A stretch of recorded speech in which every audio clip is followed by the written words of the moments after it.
Санька Котов прошел пол Европы и в Берлине закончил войну.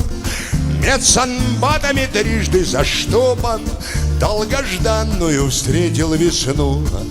Он прошел от ворот своих нарвских до чужих бранденбургских ворот и пронес на погонах сержантских то, чем Санькин гремит народ. В лычках трех ленинградскую славу, петроградскую ярость и боль, петербургскую гордость державы под обстрелом носил он с собой. Дрался Саня за слезы любимые, за зарытый в земле летний сад, за великого города гимн, за родимый свой Ленинград. Иногда в тишине на полянке перед боем, чтоб стать еще злей, вспоминал Саня Котов Фонтанку, как на лодке гонялся по ней.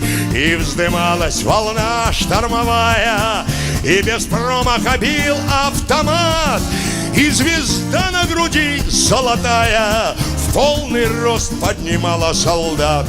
В ночь одну становились друзьями парень с Волги и парень с Невы, чтоб на утро, махнувшись часами, разойтись по окопам своим. Натерялся товарищей Саня, не сказать и не пером описать. С Барнаула, с Одессы, с Рязани всех не вспомнить и не сосчитать. Но за всех, заплатившись лихвою, он вернулся с победой домой. Ленинградский прославленный воин, как свой город опять молодой.